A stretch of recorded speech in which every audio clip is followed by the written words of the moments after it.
Hi, I'm Joyce Fields. This message is for young girls 16 to 25 who are not yet set in their ways.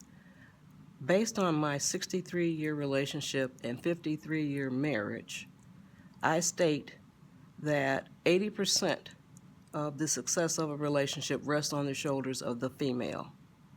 We all start out at conception as female. That's why men have useless nipples. But in order to get their junk, they have to go through a whole lot more changes. But we come in solid as a rock as females. So the best way to keep a man is to let him go, among other things. It will help you to understand why I say that 80% of the success of a relationship rests on the shoulders of the woman.